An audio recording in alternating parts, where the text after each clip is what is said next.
Alright, kembali lagi. Halo semua yang lagi nonton nih. Barengan sama gua Raben, kita ada di Hip Hop Reggae Connection Volume 2 Proud to be East. Dan sekarang nih udah legend-legend nih yang udah bergabung sama gua. Selamat datang untuk Om Tony. Dan juga kalau yang ini gue panggil Kang karena udah sering main juga Kang Iwa. Terima kasih sudah hadir di sini. Dan yang pasti di Hip Hop Reggae Connection Volume 2 ini disupport juga sama Dualistic dan juga Public Distribution. Dan langsung aja gue ngobrol-ngobrol nih dengan para legend kita, Om Tony dan juga Kang Iwa. Ini pandemi yang pastinya buat semua orang berkesan secara pribadi karena udah setahun nih. Gimana nih dampaknya buat masing-masing dari Kang Iwa sama Om Tony? Om Tony dulu nih kayaknya boleh. Kayaknya Om Tony punya cerita nih soalnya nih. Gimana Om? Ya jelas dampak yang paling nyata adalah sejak bulan Maret kita udah nggak ada job lagi. Iya betul. Setuju. Iya. Sejak bulan Maret memang kegiatan kita yang cuma di rumah aja. Oke. Ya memang ya itu kalau menurut saya pribadi ya memang ya mungkin hidup yang harus melalui seperti ini. Iya. Oke. Jadi sesuatu yang belum pernah dialami dan akhirnya sekarang sesuatu yang harus dijalanin gitu ya. Iya. Tapi kalau dengar-dengar Om Tony, pandemi ini lebih jarang di Indonesia ya? Sebenarnya bukan jarang di Indonesia, tapi kita sempat stuck di Aussie ya. Oh, stuck. Ya stuck di sana. Jadi karena memang pada saat itu kan istri orang Aussie kan ya. Yeah. Jadi keluarga harus pemerintah harus menganjurkan untuk warganya untuk pulang kan. Mau nggak mau kan sebagai security kan saya harus ikut. Tapi beda nggak Om di Indonesia sama di sana pandeminya suasana? Yang jelas disiplin ya. Oke. Sekarang di sana udah di Sydney khususnya sekarang sudah normal. Oke.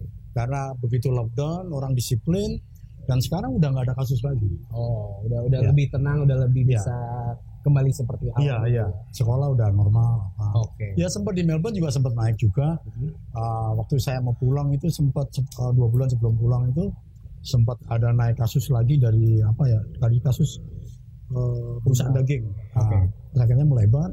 Tapi lockdown, begitu lockdown disiplin ya udah langsung turun. Dan sekarang terima kasih sudah hadir kembali bersama kita di sini di Hip Hop Reggae Connection Volume 2. Kalau Kang Iwa gimana nih pandemi dampaknya? Kemarin juga sempat rilis album ya di tengah pandemi ya. Gimana tuh? Iya sih, pertama emang pandemi yang jelas pasti kaget ya. Dan kabar ini udah sampai ke Indonesia dan di Indonesia pun udah diwajibkan menjalankan protokol yang sama seperti di seluruh dunia yang terkena pandemi. Itu yang kita yang biasa ngamen, kita yang biasa emang silaturahmi dengan penikmat musik, tiba-tiba silaturahmi ini dicabut sementara. Iya. Tapi ya balik lagi, setuju gue emang dibilang sama Mas Tony, mungkin ini emang prosesnya. Tapi kadang-kadang ya, kalau gue boleh ngomong ya, kita kadang-kadang nggak menghargai proses gitu di sini. Mungkin kalau emang dari awal lockdown, udah disiplin semua, Ya setuju. biarin demam yang panas. Biasa kita kalau minum obat yang ampuh gitu ya, pas udah minum demamnya pasti tambah tinggi panas, tapi abis itu ya lebih cepat recovernya gitu loh. Tapi kayaknya kita terlalu hati-hati untuk mengambil demam yang terlalu panas buat recover cepat. Kita demam kecil-kecil aja, tapi demam kecil-kecil ini yang akhirnya berkesinambungan sampai sekarang. Hampir gue sempat pikir, nih jangan-jangan profesi kita mau dihapusin dari muka bumi, jangan-jangan. Apalagi sebagai musisi gitu ya. Karena satu hal kan, musik kan emang mungkin kebutuhan tertiar atau bahkan keempat kelima ya. Ketika ini recover, yang mati lampu pertama adalah kita. Iya. Mati lampu. Yang bisnis lain, makanan segala macam dia lebih gradual turunnya kan. Iya. Kalau kita benar-benar das. Iya. Ketika ini pulih, yang diperhatiin pun emang bisnis seperti kita. Pasti yang premier, sekunder dan tertier dulu gitu loh. Makanya kenapa akhirnya gue ngeluarin album? Akhirnya kita nggak bisa bergantung sama ini. Kita harus cari cara untuk tetap gimana caranya untuk mendeliver. Tetap menghibur ya, gue bilang album semua lewat sosmed segala macam, hal yang emang jarang gue lakuin, lo tahu kan. Cuman akhirnya udah kita mesti beradaptasi, kita mesti tetap bisa tugas ya, peran kita menghibur, survive is siapa yang beradaptasi itulah yang bisa yang berjalan ya. Gue coba untuk itu aja dulu. Nah ini dia nih yang menurut gue, karena pandemi kan punya dampak besar juga gitu ya. Dan untuk para legend yang sudah berpuluh tahun nih berkarya, gue pengen tahu sedikit sebelum kita lanjut soal pandemi, bedanya zaman dulu bermusik dari genrenya masing-masing, dari reggae dan juga hip hop, dengan zaman sekarang. Apa nih yang paling signifikan zaman sekarang tuh kayaknya gimana gitu menurut dari masing-masing? Siapa nih? Kalau zaman dulu saya belum kenal internet ya. Belum ada tuh ya. Zaman dulu saya gaptek lah, sekarang kenal internet. Bahkan mungkin kan dengan kondisi pandemi ini saya coba untuk membuat sesuatu yang sebenarnya tidak pernah saya lakukan seumur hidup saya. Oke. Artinya gini, dengan peralatan handphone yang saya pegang, saya kemarin bikin original album Oke. dengan track handphone. Wow. Jadi saya bikin semua track pakai handphone. Wow. Termasuk di situ ada audio dan video sekaligus. Jadi bukan audio kita bikin studio atau videonya kita bikin apa, enggak, itu sekaligus handphone itu menyerap audio dan video dan saya jadikan album. Dan itu menggunakan handphone itu karena pandemi juga, jadi kayaknya Iya, karena memang tidak bisa bergerak apa-apa saya. Iya. Teman-teman juga kesulitan, untuk studio juga kesulitan kan, terus pada akhirnya ya membuat sesuatu yang tiba-tiba ting gitu kan. Tiba-tiba ada di kepala ting, coba gitu. Ternyata bisa gitu. Dan sudah saya upload 2 lagu dalam masuk di YouTube ada. Dan itu benar-benar karena pandemi gitu. Om Tony aja masih berkarya memaksimalkan yang minimalis lah ibarat kata ya. Di tengah pandemi tetap bikin ada sesuatu. Yang lain juga jangan mau kalah sih harusnya. Karena sebenarnya tadi dijelaskan sama Kang Iwan juga bagaimana kita survival juga sebagai seniman, tapi memaksimalkan apa yang ada. Yang penting berkaryanya nggak berhenti ya, dari zaman dulu sampai zaman sekarang. Jadi kalau merujuk pada pertanyaan bedanya dulu sama sekarang, dulu saya nggak bisa melakukan itu. Oke. Iya kan? Sekarang dipaksa. Tapi sekarang saya melakukan itu dengan kondisi yang memang benar. Ya ini saya juga belajar ngedit sendiri. Dulu saya benar-benar teman-teman aja lah. Ya. Tapi kondisinya memang harus mengharuskan belajar ya. Keren. Tepuk tangan dong buat Om Tony nih, keren loh. Iya, tetap harus belajar. Yang mudah-mudah kan? Iya. Harusnya lebih daripada saya lah. Oke, itu tuh jadi catatan. Nah, kalau Kang Iwan gimana? Yang beda nih dari zaman dulu, dari genre hip hop khususnya dengan zaman sekarang. Ya sedikit banyak setuju ya, sejalan sama Mas Tony bilang. Kadang-kadang kita bisa berenang ketika kita emang langsung dicemplungin ke kolam berenang. Iya. Ya pandemi akhirnya membuat kita akhirnya jadi ngulik-ngulik sesuatu yang emang akhirnya nggak pernah kita kulik. Iya. Kalau secara emang ya gigs ya, dulu dan sekarang gigs nggak secara live gitu ya, ngamen gitu nggak beda jauh. Ya akhirnya interaksi segala macam tetap menyenangkan antara kita dengan penikmat musik, tetap menyenangkan. Di sini juga mungkin the game has changed. Gua baru ngeh the game has changed tuh di sekitar tahun 2011-2012an gitu kan. Orang udah mulai menggunakan sosial media dan lain sebagainya. Gua masih kekeh enggak. Gitu kan. Pada waktu gue masih kekeh enggak musik, gue tetap musik harus seperti ini. Tapi itu lagi akhirnya gue coba untuk ngumpul sama yang emang umurnya di bawah gitu ya, sama generasi berikutnya. Banyak gue ceramahin, lo bego lo Kang, lo tolol lo Kang. Ya maksudnya gue suka gitu dapat sparring seperti itu gitu loh. Karena emang akhirnya gini ya. Nah mulai pelan-pelan sampai akhirnya pas matangnya pas emang pandemi ini, akhirnya gue mau nggak mau akhirnya yang Mas Tony bilang, wah selama ini biasanya tim, gue coba gue sendiri memaksimalkan apa yang ada di rumah, bikin di rumah.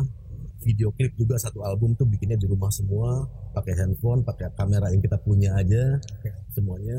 Jadi penikmatnya juga ya, kalau masalah posers, setiap produk pun apapun yang besar pasti akan menciptakan poser-poser. Betul. Dan gue rasa kita nggak usah terlalu antipati sama poser-poser lah. Itu menunjukkan kalau emang reggae itu besar, hip hop itu besar, makanya banyak poser gitu. Makanya gue nggak terlalu lo cuma gaya doang dan doang, nggak apa-apa. Biarin mereka menikmati dengan perspektifnya mereka gitu. Santai aja. Jadi kalau emang dibilang dulu mungkin poster masih sedikit gitu ya, sekarang poster makin banyak. Dikit-dikit gue paling reggae, gue paling hip hop gitu ya. Nggak apa-apa, biarin, nggak apa-apa. Itu cara mereka menikmati hidup mereka gitu loh. Cara menyampaikan beda-beda itu aja. Cara menyampaikan karya atau penampilan atau ekspresi diri gitu, semuanya bebas. Nggak apa-apa, lo fashion aja ya nggak apa-apa gitu. Nah, setuju saya. Sekarang pengen nanya juga, tadi sempat disebutkan soal poser. Justru pengen tahu dengan pengalaman bermusik yang udah lama banget dari Om Tony sama Kang Iwa, kacamatanya pasti kan udah luas juga tentang musik, bahkan kayaknya lebih open gitu ya, terbuka dengan genre musik lain pasti. Pengen tahu nih dari Om Tony tentang hip hop mungkin yang Om Tony pernah nikmati atau pengalaman selama bermusik, begitu juga reggae buat Kang Iwa. Jadi tukerannya nih. Kalau saya kan dari dulu nggak pernah antipati dengan jenis musik warna lain. Karena saya berangkat dari bermain musik dari beberapa genre. Artinya gitu, saya tahun 70-an masih anak-anak, saya mengemari Led Zeppelin, mengemari musik-musik rock, hard rock dan segala macam. Saya menikmati mengoleksi album Metallica dan Sepultura dan lain-lain gitu ya. Terus ada pada era-era MC Hammer dan segala macam apa itu semuanya saya serap. Artinya saya tidak pernah berantipati dengan, justru semakin saya banyak menyerap, saya semakin pengen tahu saya harus kemana. Pada saat saya melakukan banyak hal yang eksplorasi, saya tahu kaki saya harus kemana gitu. Dan akhirnya saya melakukan itu dengan eksistensi, dengan kekuatan, keyakinan saya yang saya lakukan. Yang penting berkarya. Dan eksplorasi itu masih terus. Ya mungkin salah satunya lagu tadi kan di tengah-tengah tiba-tiba ada sesuatu. Ya sebenarnya itu hanya melakukan hal yang memang saya lakukan aja. Artinya saya tidak mencoba untuk seperti apa, tapi di saat itu saya mendapatkan sesuatu yang ya ini gue gitu. Gitu kayak gitu. Jadi lebih musik hip hop ya menerima tapi melakukan dengan versinya Om Tony sendiri yang tetap happy juga. Ya artinya eksplorasinya itu tidak pantang terhadap musik lain gitu. Itu kalau dari Om Tony. Kalau Kang Iwa kita udah tahu nih kalau lagu bebas sudah tinggalkan itu ada sedikit esensi raganya segala macam. Nah kalau Kang Iwa melihat genre musik reggae yang pasti udah lama juga ngeliatinnya gimana tuh menurut kamu? Gue sih ngeliat gini. Sebenarnya hip hop dari musiknya dulu ya, bukan dari diri gue ya. Dari history hip hop sendiri. Hip hop sendiri mungkin bisa kebentuk kalau nggak akan bisa kebentuk kalau nggak ada imigran dari Jamaika yang kedua. Bagaimana mereka akhirnya melantunkan cara bertutur yang kita sebut rap itu dari budaya dari Jamaikanya sendiri. Sebagian ada perspektif seperti itu dan gue percaya di situ. Itu pertama. Yang kedua, hip hop itu yang sangat dalam rap ya terutama ya itu satu berkesenian yang sangat eklektik. Artinya dari blues dia masuk, dari hard rock dia masuk, dari reggae apalagi, pokoknya dari berbagai jenis musik yang mereka combine jadi satu budaya yang namanya hip hop. Itu kalau dari gue sendiri, gue tuh sedikit banyak makanya nih gue sama Mas Tony dari kecil gue tuh gue dengerin James Brown, gue dengerin Zeppelin, Pink Floyd, The Doors dan lain semuanya. Bahkan di album pertama sampai album keempat, kalau gue udah karantina buat bikin album, gue nggak dengerin hip hop. Musik-musik itu yang gue dengerin. Yang gue lakukan adalah gue pengen naruh attitude gue di karya gue, bukan attitude-nya. Gue takutnya kalau misalnya hip hop, ntar gue kebawa sama ini, gue kebawa sama ini gitu loh. Jadi gue pengen bener-bener, makanya ada yang kritik, wah lo kok musik lo ada intro, ada bridge, ada chorus dan lain sebagainya kayak lagu. Ya ini nggak hip hop nih, tapi buat gue, ya ini attitude gue.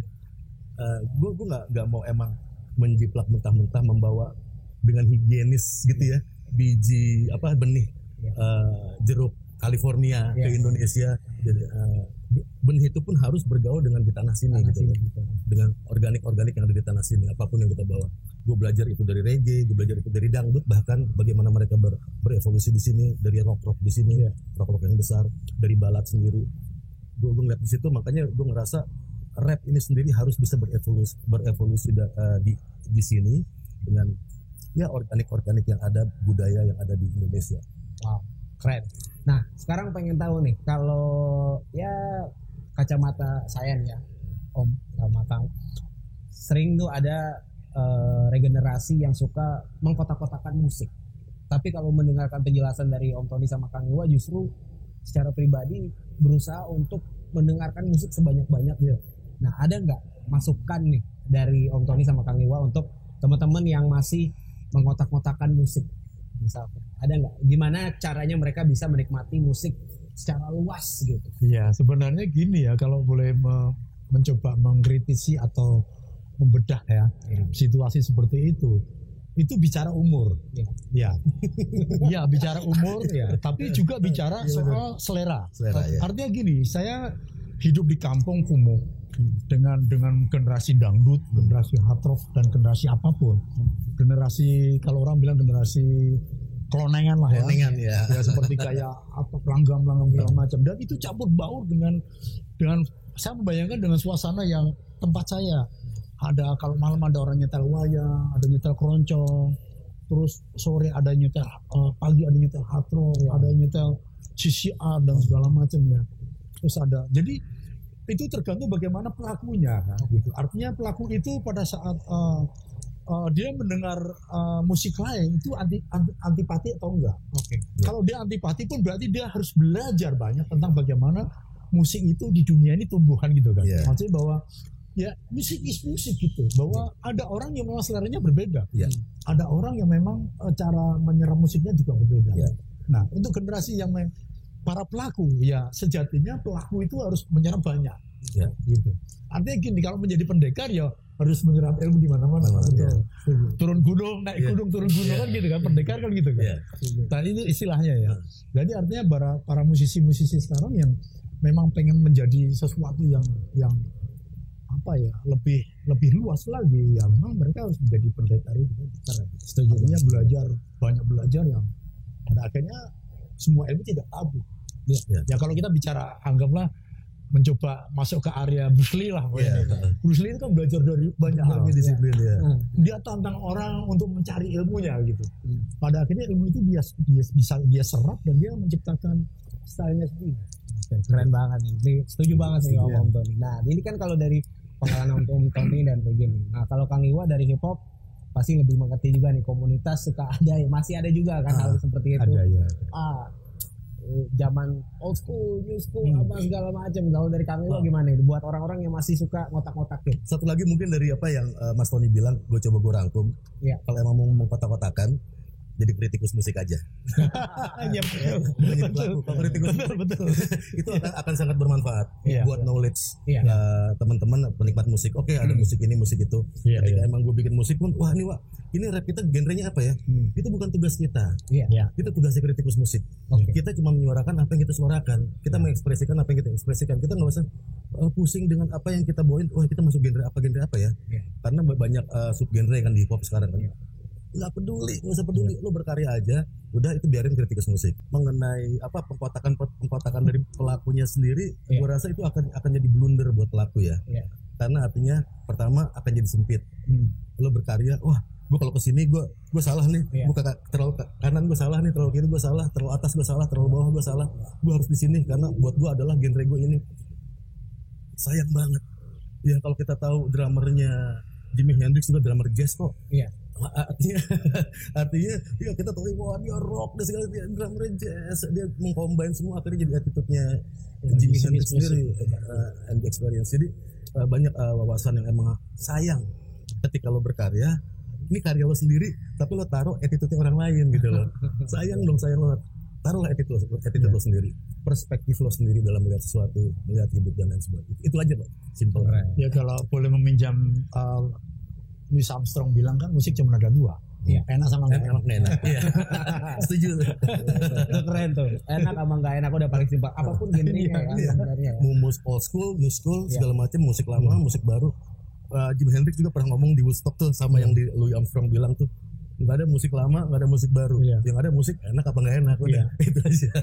Kan begitu relatifnya kan. Benar. Orang suka silakan mendengar, nggak suka ya nggak apa-apa. Itu dia tuh Hip Hop Reggae Connection Volume 2 dicatat tuh semuanya masukan nih dari Om Tony sama Kang Iwa yang gue juga sangat terinspirasi sekali. Tapi ini ada satu pertanyaan juga. Kalau misalkan bahasa zaman sekarang tuh semesta berkenan, terus ada kesempatan Om Tony sama Kang Iwa bikin lagu bareng, mau nggak? Bikin lagu bareng mau atau enggak? Ini mungkin pertanyaan gue salah nih, tapi ya udah gue lempar dulu nih. Kalau bicara mau, tidak ada yang tidak mungkin. Betul. Ya, tidak ada yang tidak mungkin. Masalahnya ketemu waktunya kita enggak, takdirnya ketemu enggak? Gitu. Ya kan itu aja kan. Energinya, hadirnya ketemu enggak? Gitu. Itu sebenarnya itu aja. Enggak ada yang tidak mustahil. Betul. Nah itu dia. Jadi karena biasanya, mohon maaf nih, biasanya kalau udah kayak gini di kolom komen banyak yang nanya-nanya duluan nih, bikin lagu bareng dong. Mendingan dijawab dari sekarang gitu. Memang tidak ada yang mustahil, semua mau banget. Kalau gue sih gue mau banget. Ya gue menyimak Mas Tony juga. Gue buat di genre reggae sendiri, Mas Tony adalah satu yang kelihatan nih. Gue tahu ras, gue tahu hal yang lain semuanya. Tapi Mas Tony juga. Cuman emang itu tadi, tinggal kapan nih semesta bersabda untuk akhirnya ayo sekarang. Gitu. Orang tinggal masukin aja. Kemarin si Wiso bikin demonya, saya bikin lirik baru dan lagu. Tinggal masuk udah jadi lagu itu. Sebenarnya berkaryanya sesimpel itu ya. Cuma kadang-kadang, aduh bentar dulu nih urusan rumah atau mungkin apa itu yang nggak bisa diinin. Jadi jangan maksa lah.